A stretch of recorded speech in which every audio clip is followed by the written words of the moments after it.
Retrouvez les interviews santé de Rebecca. Bonjour à toutes et à tous, j'espère que vous allez bien. Je suis heureuse de vous retrouver cette semaine dans cette émission santé sur Radio JM. Aujourd'hui, nous mettons en lumière un événement crucial, la Journée mondiale de l'asthme. Chaque année, cette journée tombe le premier mardi du mois de mai. Elle est orchestrée à l'échelle mondiale par la Global Initiative for Asthma, GINA, une organisation collaboratrice de l'Organisation mondiale de la santé, fondée en 1993. En France, c'est l'association Asthme et Allergies qui prend l'initiative de la mener. L'objectif de cet événement est de sensibiliser le public à l'asthme à travers des échanges entre professionnels de santé et personnes touchées par cette maladie, ainsi que des activités incluant parfois des dépistages gratuits. Cette année, le thème de la Journée mondiale de l'asthme est dédié aux idées fausses sur cette affection. Ces fausses croyances sont malheureusement répandues, comme par exemple l'idée que l'asthme est contagieux ou que les activités physiques sont incompatibles avec cette maladie. Ces idées erronées peuvent être néfastes, entravant la compréhension et la gestion de la maladie et empêchant les personnes asthmatiques de bénéficier des progrès dans leur prise en charge. Il est donc primordial de dissiper ces mythes pour donner aux patients les outils nécessaires pour prendre le contrôle de leur maladie et vivre pleinement leur vie. Pour aborder ce sujet, je reçois le docteur Legodec Julien, pneumologue à l'hôpital Saint-Joseph à Marseille. Bonjour docteur. Bonjour Rebecca. Merci beaucoup d'avoir accepté de participer à cette émission. C'est un plaisir. Alors pour commencer, qu'est-ce que l'asthme et quelles sont ses principales caractéristiques ?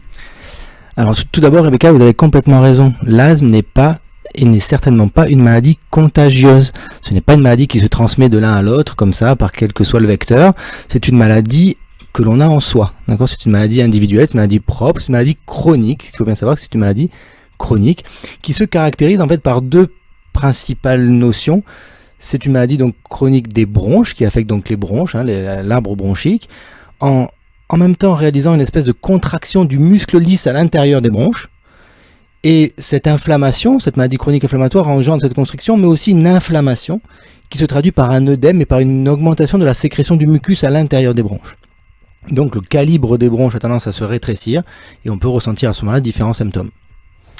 Et donc quels sont les principaux symptômes ? Alors justement, du coup, par conséquent, puisque cette maladie induit une constriction et un œdème, on peut ressentir donc une sensation de dessoufflement principalement, que ce soit au repos, que ce soit à l'effort, que ce soit à différentes activités, mais également de la toux. Également parfois des douleurs également dans la poitrine, très légères. C'est essentiellement ces symptômes-là qu'on décrit. Et donc du coup, on peut les différencier d'autres affections respiratoires comme par exemple la BPCO ou bronchopneumopathie chronique obstructive, si vous pouvez expliquer à nos auditrices et à nos auditeurs cette pathologie, s'il vous plaît. Bien sûr. Comme je disais, là, c'est une maladie bronchique chronique. La BPCO est également une maladie bronchique chronique, mais qui est une maladie inflammatoire également, mais qui est induite par d'autres facteurs et qui surtout engendre une inflammation avec d'autres types de cellules inflammatoires. Cette BPCO a la caractéristique d'être également obstructive, mais d'être non réversible.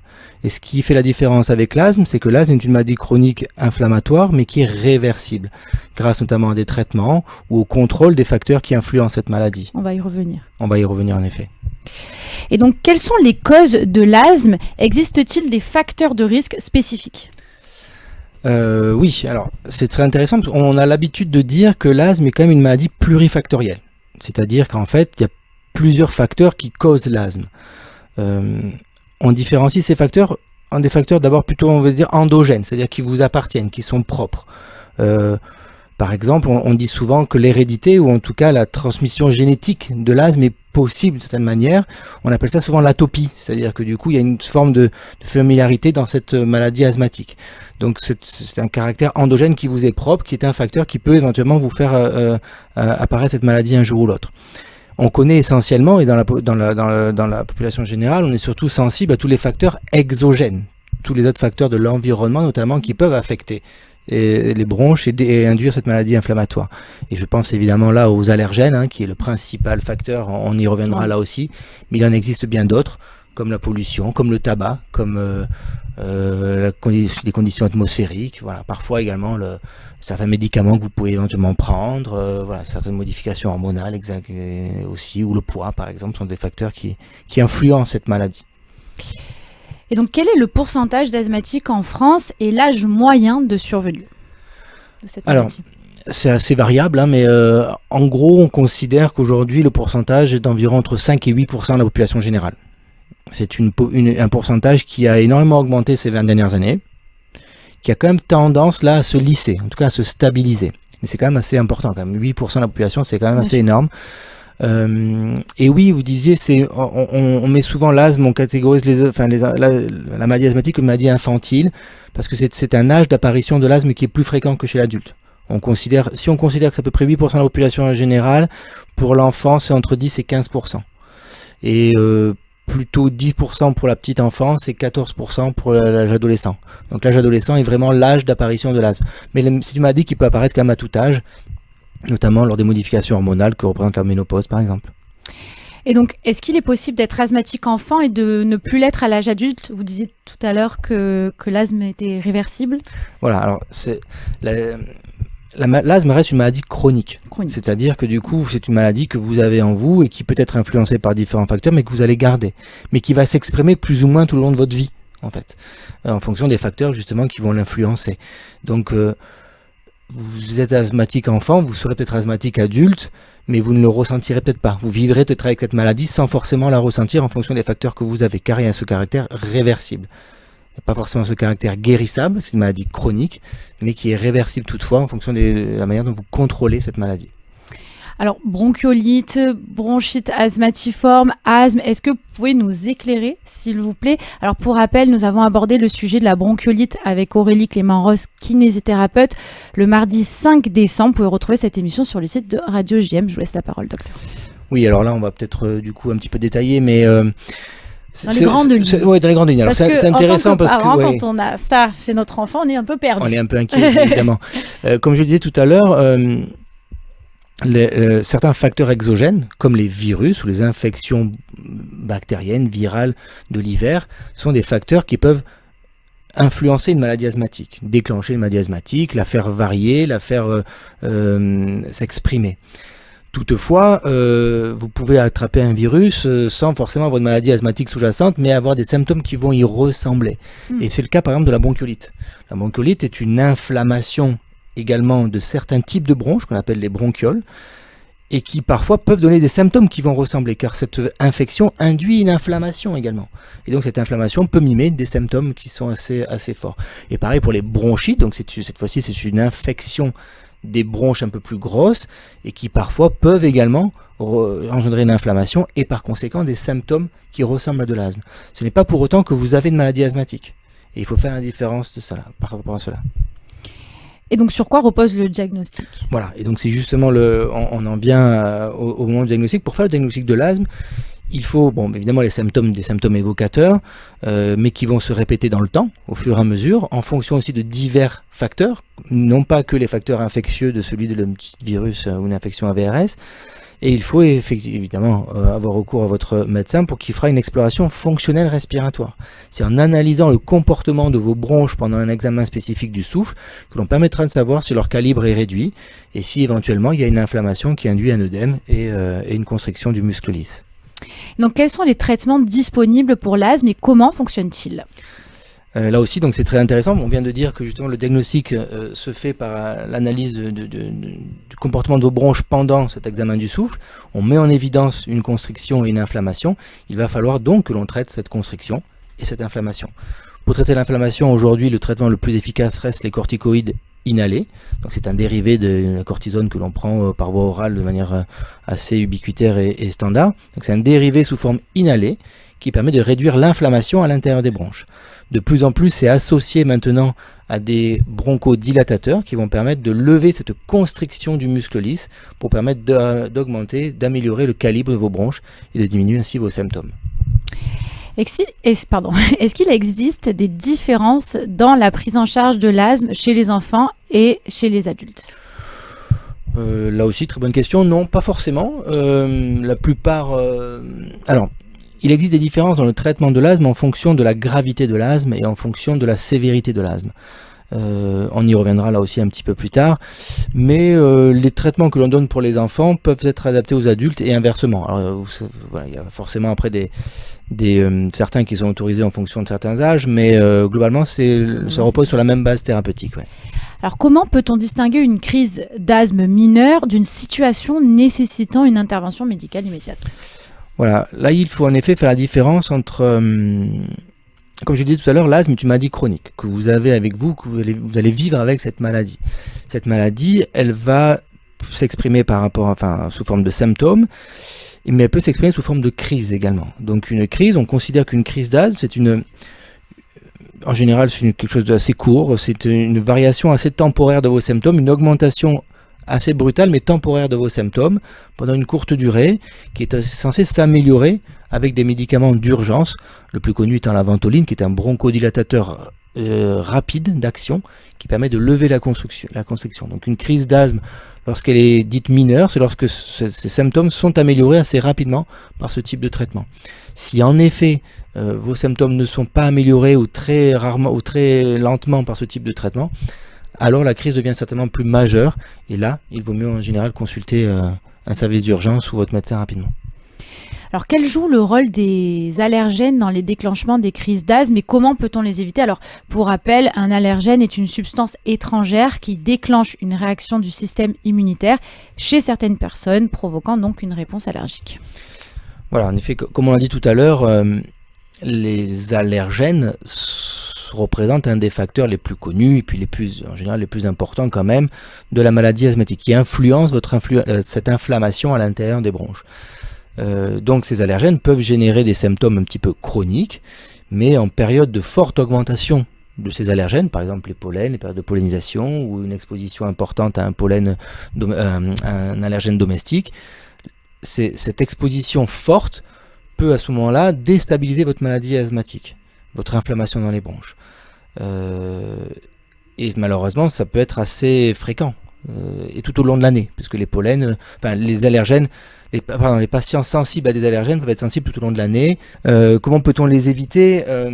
Alors, il est évident, et dans cette maladie asthmatique, pour essayer de mieux la contrôler, de mieux vivre avec cette maladie asthmatique, il faut éviter au maximum les allergènes. Donc il est important d'avoir recours à votre médecin pour essayer de les identifier. À quel allergène êtes-vous sensible ? Comment peut-on faire pour éviter cet allergène tout au long de l'année ?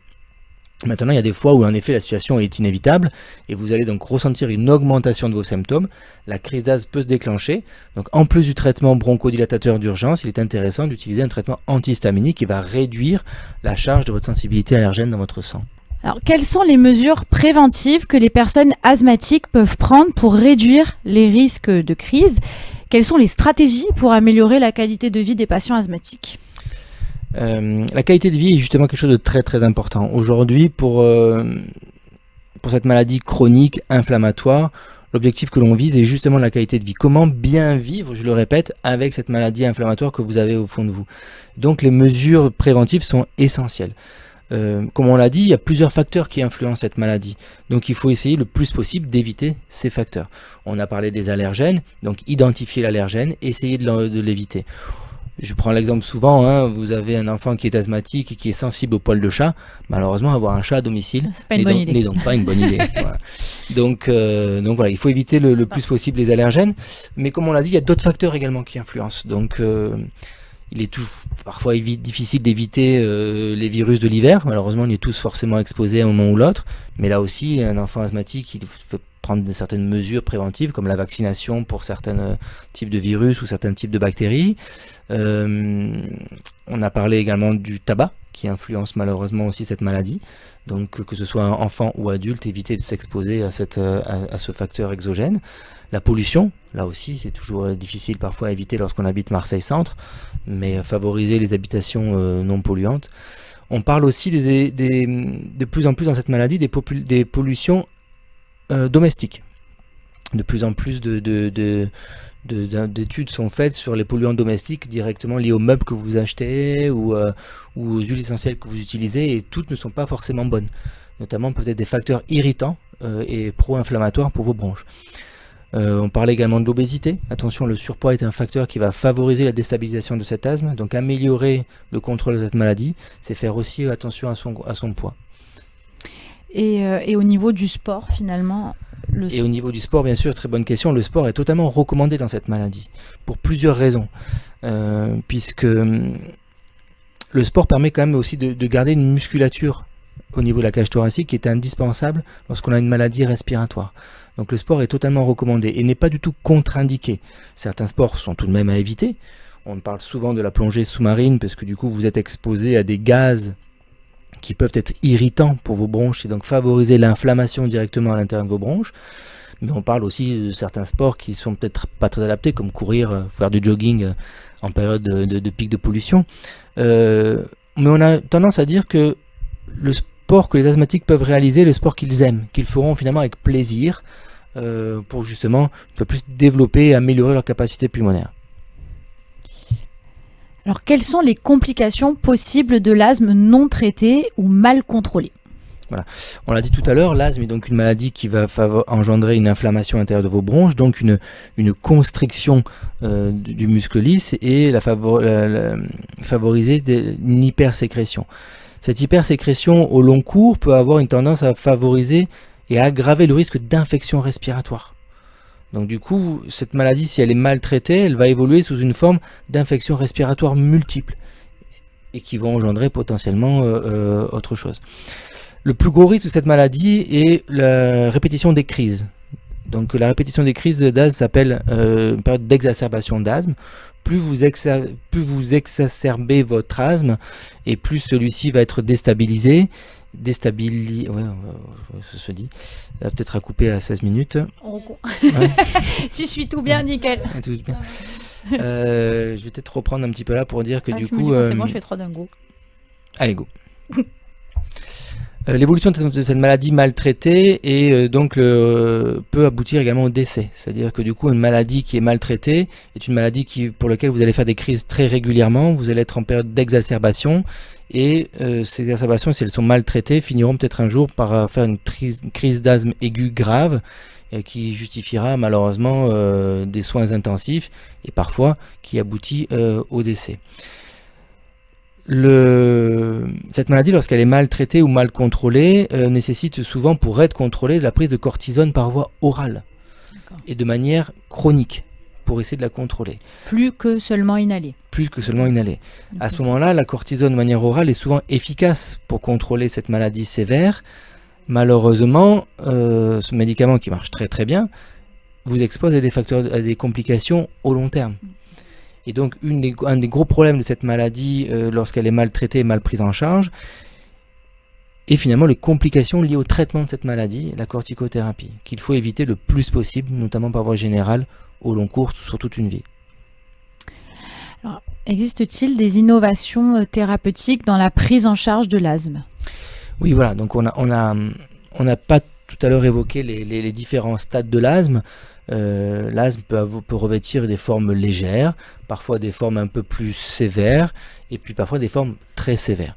Les formes très sévères, comme je le disais tout à l'heure, nécessitent parfois, pour vivre un petit peu mieux, de prendre de la cortisone par voie orale. Cette cortisone par la voie orale est très intéressante, marche très très bien, mais vous expose donc à des complications au long terme. Aujourd'hui, la science évolue, notamment pour la prise en charge de ces formes très sévères, en essayant d'éviter le maximum de prendre de la cortisone par la voie orale.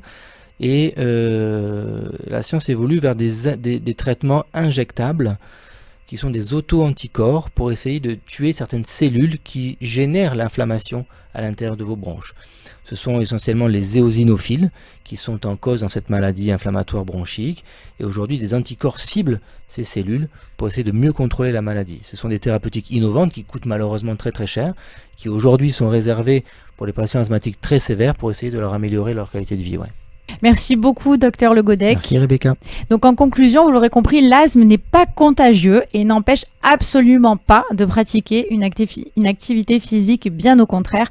Merci à toutes et à tous, auditrices et auditeurs. Vous pouvez retrouver cette interview sur le site radiojm.fr, notre page Facebook et Instagram ou sur l'application Radio JM. Et bien sûr, si vous avez des commentaires ou des questions, vous pouvez écrire sur notre page Facebook ou en privé sur mon mail rebeccaatias@radiojm.fr. Merci. Retrouvez les interviews santé de Rebecca.